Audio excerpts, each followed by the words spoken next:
Hello and welcome to this featured episode of the AXIOM Insights Learning and Development Podcast. I'm Scott Rutherford. For the past several years now, we've been releasing podcast episodes all focused on driving performance through learning. This episode isn't one of those. This April 1st, for April Fool's Day, we released a video called the Strategic Learning Encabulator. It's on YouTube, and you can also find it from the web address learningencabulator.com, or you can get there from the episode page for this episode at axiomlearningsolutions.com/podcast. Now, I've been a fan of the Encabulator spoofs ever since I first saw the version that was filmed in the 1990s. But it turns out there's a much longer history behind it, and so I wanted to take this episode to share the history with you and also to give credit to the folks behind it. The first version of it appears as the Turboencabulator more than 80 years ago in England, published in 1944. The article was called The Turboencabulator in Industry. It was written by engineering student John Hellens Quick, and it appeared in the Students' Quarterly Journal of the Institution of Electrical Engineers. And again, on the Encabulator page on our website, you can read the full text of the original. Or if you want to wait a minute, I'm going to do my best to read it as voiceover at the end of this episode. Wish me luck. It became famous in technical documentation, engineering, and technical communication circles thanks to its authoritative-sounding, technically complex nonsense. And some of the gibberish terms that appeared in the first 1944 version were carried forward into each subsequent revision. So let's jump ahead a few years. The next version on record appeared as a joke created by staff at General Electric in December of 1962. GE's version was a technical specifications sheet for their version of the Turboencabulator. And if you're listening to the audio version of this episode, you can look at the visual of this by going to the video version or the episode page.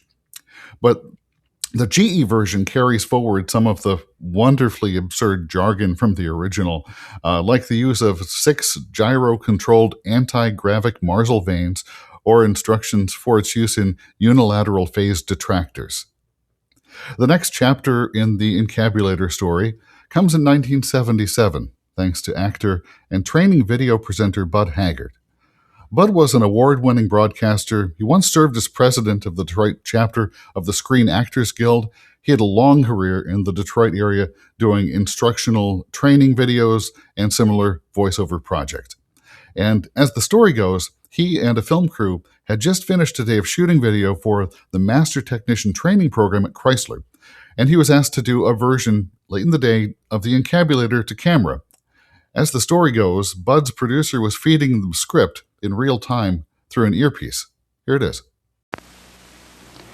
For a number of years now, work has been proceeding in order to bring perfection to the crudely conceived idea of a transmission that would not only supply inverse reactive current for use in unilateral phase detractors, but would also be capable of automatically synchronizing cardinal grammeters.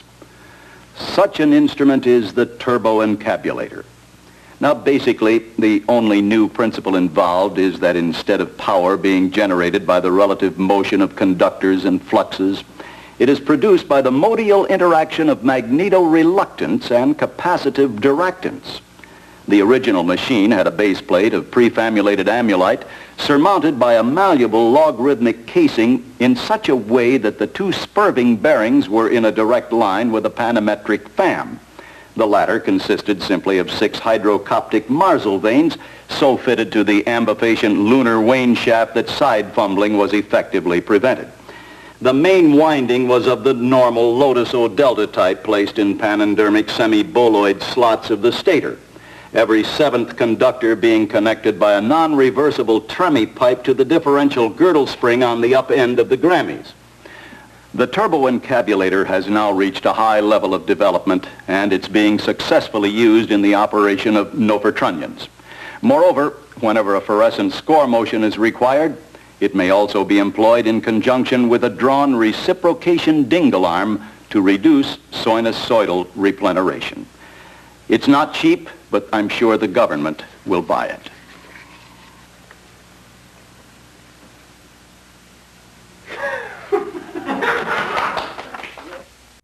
The next chapter in the Encabulator story comes to us in the 1990s. Actor and training presenter Mike Kraft did a take of this, using a script similar to the prior version with some updates and some nods to the company he was working with at the time, Rockwell Automation.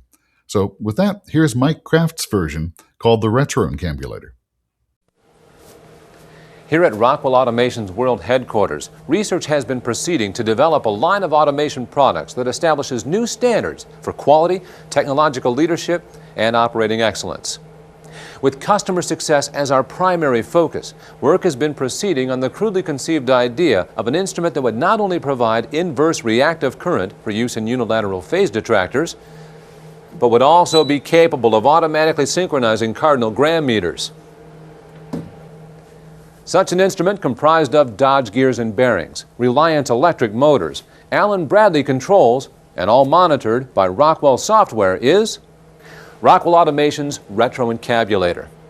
Now basically, the only new principle involved is that instead of power being generated by the relative motion of conductors and fluxes, it's produced by the modial interaction of magnetoreluctance and capacitive diractance.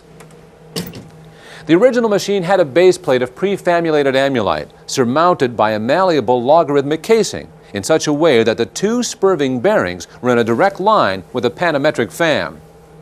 The lineup consisted simply of 6 hydrocoptic Marsal vanes, so fitted to the ambifacient lunar wane shaft that side fumbling was effectively prevented.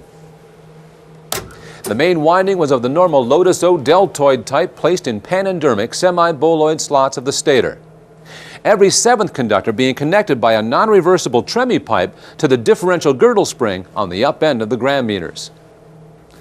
Moreover, whenever fluorescent score motion is required, it may also be employed in conjunction with a drawn reciprocation dingle arm to reduce sinusoidal deplenaration.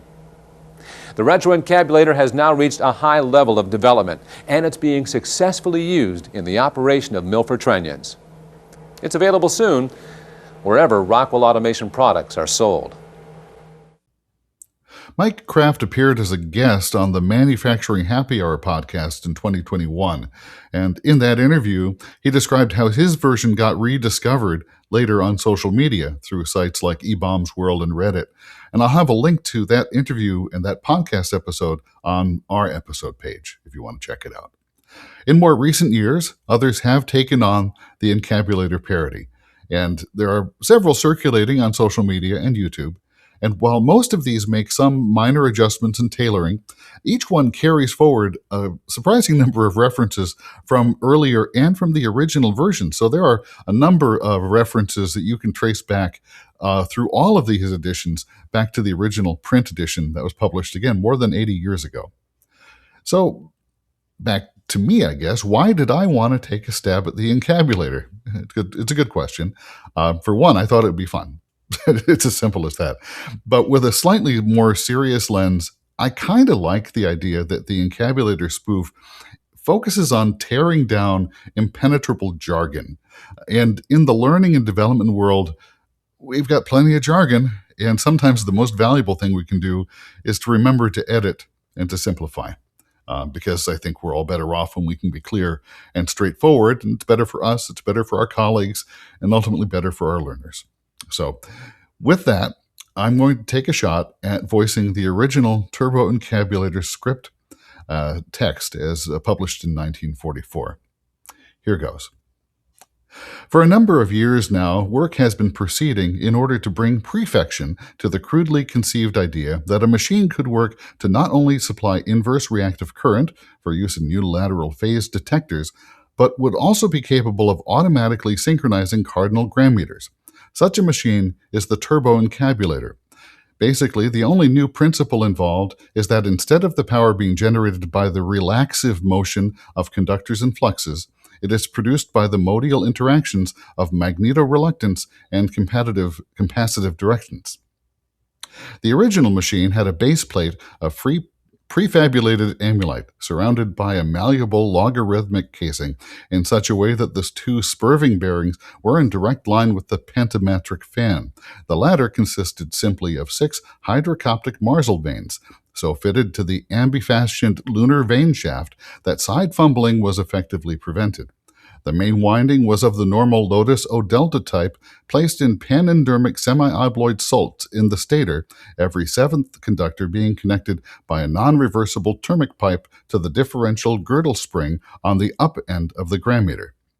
41 monastically placed grouting brushes were arranged to feed into the rotor slipstream a mixture of high S-value phenylhydrobenzamine and 5% remiative tetraiohexamine. Both these liquids have specific pericosities given by P equals 2.4 Cn, where N is the diathetical evolute of retrograde temperature phase disposition, and C is the Commodales annual grillage coefficient. Initially, N was measured with the aid of a metapolar pelfrometer, but to the present date, nothing has been found to equal the transcendental Hopper datascope.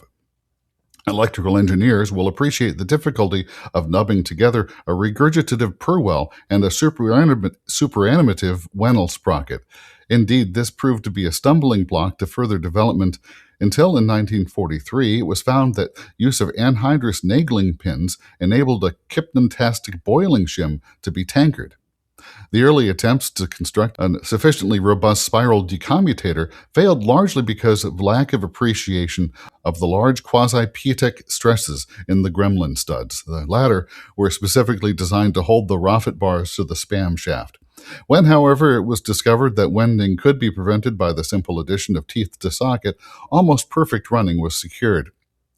The operating point is maintained as near as possible to the HF rem peak by constantly fromaging the bituminous spandrels. This is a distinct advance on the standard Neville sheave in that no dramic oil is required after the phase detractors have remissed. Undoubtedly, the Turboencabulator has now reached a very high level of technical development. It has been successfully used for operating no-fur trunnions. In addition, whenever a barescent score motion is required, it may be employed in conjunction with a drawn reciprocating dingle arm to reduce sinusoidal depleneration. Thanks for watching and listening. This has been the AXIOM Insights Learning and Development Podcast. This podcast is a production of AXIOM Learning Solutions. AXIOM is a learning and development services firm with a network of learning professionals in the U.S. and worldwide, supporting L&D teams with learning staff augmentation and project support for instructional design, content management, content creation, and more, including training delivery and facilitation, both in person and virtually. To learn more about how AXIOM can help you and your team achieve your learning goals, visit AXIOMLearningsolutions.com. And thanks again for listening to the AXIOM Insights podcast.